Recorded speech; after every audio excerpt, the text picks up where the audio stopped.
ಕಾಂಗ್ರೆಸ್ ದಾರಿ ತಪ್ಪಿ ಹೋಗಿದೆ. ರಾಜ್ಯದ ಕಾಂಗ್ರೆಸ್ ಒಂದು ರೀತಿ ಸಿದ್ದು ಕಾಂಗ್ರೆಸ್ ಆಗಿದೆ. ಖರ್ಗೆ, ಪರಮೇಶ್ವರ್, ಜಮೀರ್ ಅಹಮದ್ ಅವರೆಲ್ಲ ಚುನಾವಣೆ ಇಲ್ಲ ಅಂತ ಮೌನವನ್ನ ವಹಿಸಿದ್ದಾರೆ. ಕಾಂಗ್ರೆಸ್ ಏಕವ್ಯಕ್ತಿ ಪಕ್ಷ ಆಗಿದೆ. ಇಡೀ ರಾಜ್ಯದ ಕಾಂಗ್ರೆಸ್ ನಂದೇ ಎನ್ನುವಂತೆ ಸಿದ್ದರಾಮಯ್ಯ ದರ್ಪವನ್ನ ತೋರ್ತಾ ಇದ್ದಾರೆ ಎಂದು ಗ್ರಾಮೀಣಾಭಿವೃದ್ಧಿ ಸಚಿವ ಕೆಎಸ್ ಈಶ್ವರಪ್ಪ ಮಾಜಿ ಸಿಎಂ ಸಿದ್ದರಾಮಯ್ಯ ವಿರುದ್ಧ ತೀವ್ರ ವಾಗ್ದಾಳಿಯನ್ನ ನಡೆಸಿದ್ದಾರೆ. ಅಥಣಿಯಲ್ಲಿ ಉಪಚುನಾವಣೆ ಪ್ರಚಾರಕ್ಕೆ ಆಗಮಿಸಿದ ವೇಳೆಯಲ್ಲಿ ಮಾತನಾಡಿದ ಗ್ರಾಮೀಣಾಭಿವೃದ್ಧಿ ಸಚಿವ ಕೆಎಸ್ ಈಶ್ವರಪ್ಪ, ಕಾಂಗ್ರೆಸ್ ಪಕ್ಷ ಏಕವ್ಯಕ್ತಿ ಪಕ್ಷವಾಗಿದೆ. ಕಾಂಗ್ರೆಸ್ ಗುಂಪುಗಾರಿಕೆಯಿಂದ ರಾಜ್ಯದಲ್ಲಿ ಅದರ ಬೆತ್ತಲೆ ಪ್ರದರ್ಶನ ನಡೆದಿದೆ. ಅದೇ ರೀತಿ ಮಹಾರಾಷ್ಟ್ರದಲ್ಲಿ ಕೂಡ ಕಾಂಗ್ರೆಸ್ ಪಕ್ಷ ಕುತಂತ್ರ ಮಾಡಿತ್ತು. ಮಹಾರಾಷ್ಟ್ರ ಪರಿಸ್ಥಿತಿಗೂ ಕರ್ನಾಟಕ ಪರಿಸ್ಥಿತಿಗೂ ವ್ಯತ್ಯಾಸ ಇದೆ. ಅನರ್ಹರ ಬಗ್ಗೆ ಕೃಷ್ಣ ಬೈರೇಗೌಡ ಹೇಳಿಕೆ ವಿಚಾರವಾಗಿ ಮಾತನಾಡಿದ ಅವರು, ಕಾಂಗ್ರೆಸ್ ಜೊತೆ ಇದ್ರೆ ಲಾಯಕ್ಕು, ಕಾಂಗ್ರೆಸ್ ಬಿಟ್ರೆ ಅವರ ಪಾಲಿಗೆ ನಾಲಾಯಕ್ ಆಗ್ತಾರೆ. ಈ ರೀತಿ ಪದ ಬಳಕೆ ಸರಿಯಿಲ್ಲ ಎಂದು ಕೃಷ್ಣ ಬೈರೇಗೌಡ ವಿರುದ್ಧ ವಾಗ್ದಾಳಿಯನ್ನ ನಡೆಸಿದ್ದಾರೆ.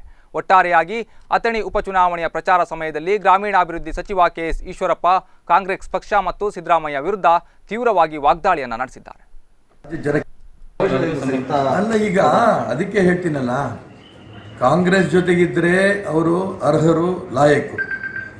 ಕಾಂಗ್ರೆಸ್ ಜೊತೆಗಿಲ್ಲ ಅಂದರೆ ಅನರ್ಹರು, ಅನ್ಲಾಯಕ್ಕು. ಇದು ಮಾನ್ಯ ಕಾಂಗ್ರೆಸ್ಸಿನ ನಾಯಕರ ವ್ಯವಸ್ಥೆ. ಕೃಷ್ಣ ಬೈರೇಗೌಡರಂಥ ವ್ಯಕ್ತಿ ಈ ರೀತಿ ಹೇಳೋದು ನಿಜಕ್ಕೂ ರಾಜಕಾರಣದಲ್ಲಿ ಅಂಥ ಪದ ಬಳಸೋದು ಸೂಕ್ತ ಅಲ್ಲ ಅನ್ನೋಂಥ ಮಾತನ್ನು ಮಾನ್ಯ ಕೃಷ್ಣ ಭಟ್ರಿಗೆ ಹೇಳೋಕ್ಕೆ ಇಷ್ಟಪಡ್ತೇನೆ. ಮೊನ್ನೆ ತನಕ ನಿಮ್ಮ ಪಕ್ಷದಲ್ಲಿ ಇದ್ದರು, ಅವ್ರು ಲಾಯಕ್ಕಾಗಿತ್ತು. ಈ ಭಾರತೀಯ ಜನತಾ ಪಾರ್ಟಿ ಜೊತೆ ಬರ್ತಿದ್ದಂಗೆ ಅವ್ರು ನಾಲಾಯಕ್ ಅನ್ನೋಂಥ ಪದ ಬಳಸೋದು ಎಷ್ಟು ಮಟ್ಟಿಗೆ ಸೂಕ್ತ?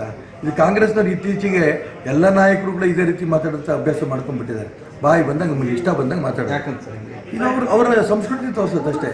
ಸಿದ್ದರಾಮಯ್ಯನವರು ನಮ್ಮ ಸದಾನಂದ ಗೌಡರಿಗೆ ಗೊಬ್ಬರ ಅಂತ ಕರೀತಾರೆ.